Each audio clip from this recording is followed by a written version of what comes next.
Okay, before I fall asleep in the chair, I thought we'd have a look around the garden. It's a quiet evening, apart from the birds singing. Oh, we have mosquitoes. Wonderful. That will teach me to have a bird bath, won't it? Stuff's coming out. If you remember, this was a bare bush last time I filmed it, with little pink blossoms on. And then we've got these. I'm not that happy with this bit. It's sort of plonked, you know, like we'll have some of that, we'll have another one of them, and then we'll have another one, and then we'll put something different in. I might do something different there. We've got all my tubs here. These have got plants growing out of them that shouldn't be in there. These should be empty, really. This is just weeds that got a hold. Apart from this one, this is my rosemary, which is in full bloom at the moment. So, yeah, this lot's all going to come back. This is all going to go back eventually. Now the wisteria is not showing any... I was just going to say is not showing any signs of life yet. But yes, it is. We do have green. So it is alive, despite looking like a load of dead sticks. And it's going to come back into life. Once it starts, it will burst. Strictly speaking, I ought to get this greenery, this evergreen, cut back prior to the wisteria starting to shoot out, or I'm going to get in a muddle. I don't quite know why you have to make that noise all the time, you seagulls. Anyway, these in this tub are foxgloves, and they're still alive, so I think we should get some blooms on those. They're strange foxgloves because the native foxgloves are biennials. They seed in year 1, grow in year 2 and bloom in year 3, something like that. But these have been in this tub for 10 years now, and they just keep coming up. So either it's seedlings that get a hold and perpetuate, or I'm not sure. Anyway, this little cyclamen is looking absolutely marvellous. It looks plastic, but it's actually a real plant. I shall have to do something with that, because that will just frazzle in the summer if it's not looked after. I moved the bench from there. I only put the bench there to put my RO unit on, because that's where the tap is. But I put a chair there for the RO unit, so that I could move the bench here, because it was the only place suitable to actually hold that Shoujo bonsai, which I can now see from in the grow room, which I like.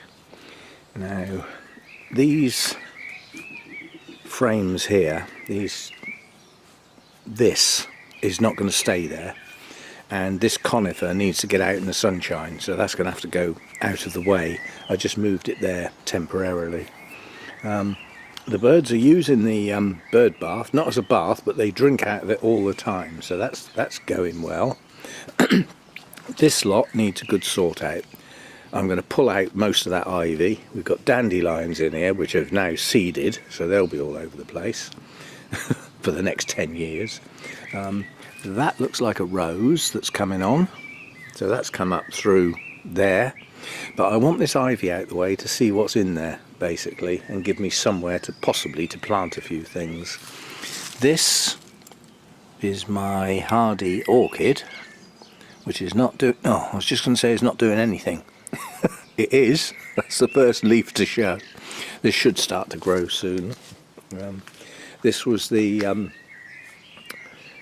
Fuji cherry that I filmed in bloom, and if you remember when I filmed that, there were no leaves at all. Now look at it. That's in full leaf. My other bonsai here, this repair, if you remember, that snapped when I was messing about with it. That's worked. These leaves are strong, so the mend has taken. So that's good, so that bonsai's okay now. This little one that I did starting from scratch is shooting out all over the place. Now that'll have to get pinched back. As these extend, they'll have to get pinched back so that it backbuds and becomes more dense. That's the theory with that one. This one's coming into leaf now. Both of these maples were chosen because of their bark. Now this one has very ridged bark. It's not developed yet, these are still relatively young trees. And this one has coloured bark. Yeah, green showing through. So that's unusual. So that's why they were chosen rather than for their leaves. And I moved this one here. I will probably put that one there. But I can't do it yet because my lovely maple's in the way. Now that's my maple growing in a tub. It's a beautiful plant and it can't stay there. I want that in the shade. So that is probably going to get moved into this corner here. As long as I can still see from my workbench through to the feeder. That's a must. We've got to maintain that. But that's a lovely maple, and it managed to get brought from the other house to here despite it being a large tree. These are Hebes, or that is two types of Hebes there, or one that's reverting back from variegated to none. It could be one single bush, I don't know. That's a box which has been trimmed to look like a box. I really don't like that at all. I don't like sawn off stuff. It just doesn't do much for me, I must admit. Now that is a fuchsia in that giant tub. That's not mine, that was already here. So that'll have nice blooms on. That's still alive, obviously. There's more than one thing in there. Looks like somebody stuck a pruning in. Noisy tykes. So there's something else growing in here that I don't really know much about. This is ash. Now I didn't notice this because it's just a stick, but it's the only tree in this country that has black buds. So that's an ash tree. So we'll have to watch that because there's a lot of ash dieback. It's a disease that's killing a lot of our ash trees. This is camellia, and this is brilliant to grow in this country because you can virtually guarantee as the blooms open you get a sharp frost and they all go brown and fall off. But luckily some of them weren't open.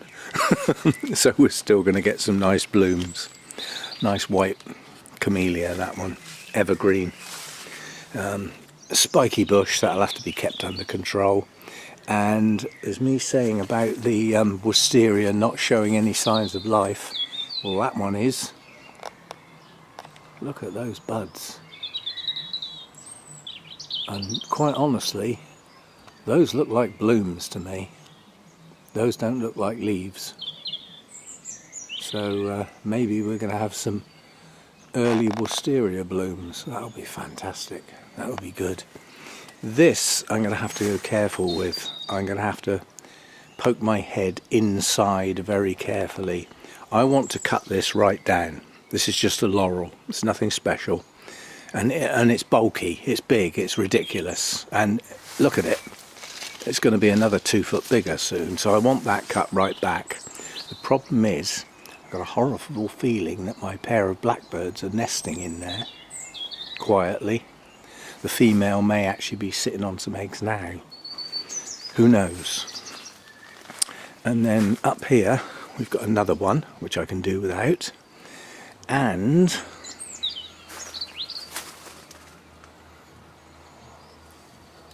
I'm not quite sure what that shrub is, but that could be a buddleia.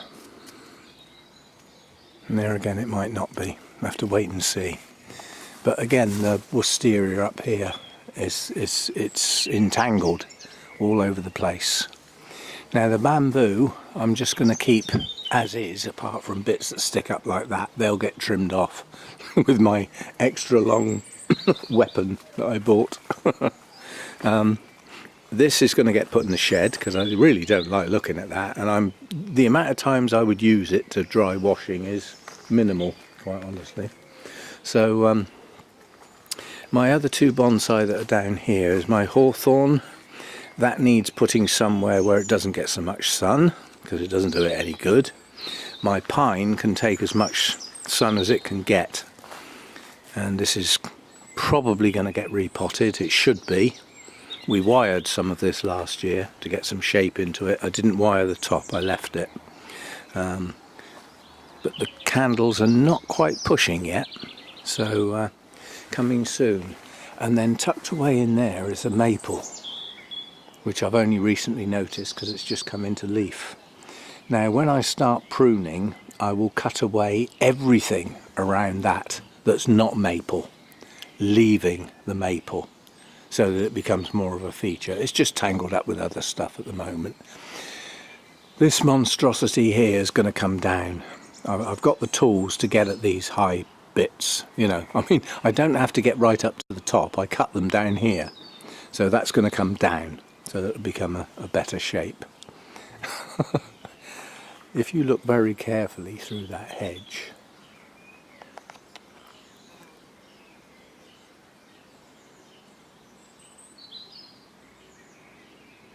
even with me in the garden, the cheeky monkey's still around. He's a lovely cat though, I got, you know. I wouldn't wish him any harm. I'm sure when my cats get out here, there'll be a few tussles. This area here gets evening sun. It would be quite a nice place to sit out and have a glass of wine on summer evenings. That's yet to come. And to do that, I need to start using this door. Now yesterday I used it. I had to get some things out of the shed, and basically I moved the shelving that's in front of the door. That just slides on those little trays, you know, that I use to catch the drips on my pots. All of the shelving in there, because they've got, you know, quite things that would mark the flooring. I put all the bases on stem on those trays, and so that shelving there just slides out of the way, and I managed to open the door and close it again okay without too much difficulty. So if ever I really need to, you know, when I start thinking about getting all the stuff from the shed onto my shelves, my new shelves which I put together today, I'll start using that door. And once I start using that door on a regular basis, then the cats can come in and out, and they'll adopt this garden quite nicely. So yeah, so there we go. There's some things to move around and some heavy duty pruning to do, especially here. This is a type of laurel, but it's not the same laurel as this.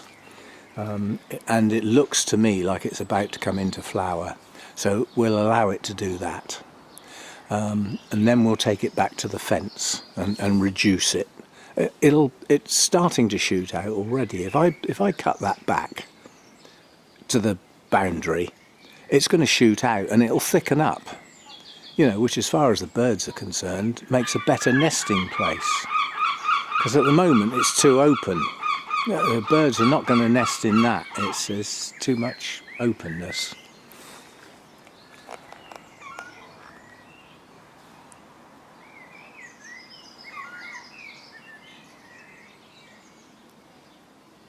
That's where all the noise is coming from. Herring gulls. Noisy, aggressive, just not very nice really. Got no time for them at all. And oh, you won't be able to see that. That's chaffinch twittering away. The other thing was today, for the first time in a couple of weeks, the nuthatch was back on the feeder, so that was good. So I've got regular visitors on the feeder now. So anyway, quick look round the back. As I said, it's not how I want it yet, but it's not going to take a huge amount of work to actually get it how I want it. And one of the important things will be this access, because I don't want to keep walking around the house all the time to get just pop round here. Anyway, yeah, just a look round. We haven't done it. It's worth looking at that oak tree now, because that's coming into leaf quite heavy. Once they start, they get going pretty quickly, and that's going to change the way the sun hits the grow room in the mornings. At the moment I'm still okay. We've got that gap there between that apex and the tree, and at the moment, as the sun goes across there, it's just catching the edge of the roof. Now obviously it's going to get higher in the sky. It's only April, yeah, so it is going to catch the roof, but only for a relatively short period. Unfortunately that happens to be the middle of the day. We might have to do a bit of work on that. We shall see. Anyway, my back garden is going to become more important than it was at the other house, because I can see it from not only sitting at my workstation but also while I'm dealing with my orchids. So we will be looking after the back garden a lot better than we did at the other house. So there we go. Yeah, just a quick look round. Now I shall go and finish my glass of wine and fall asleep in front of some boring rubbish programme on the TV, which is what we get. We don't get much else, do we? See you next time.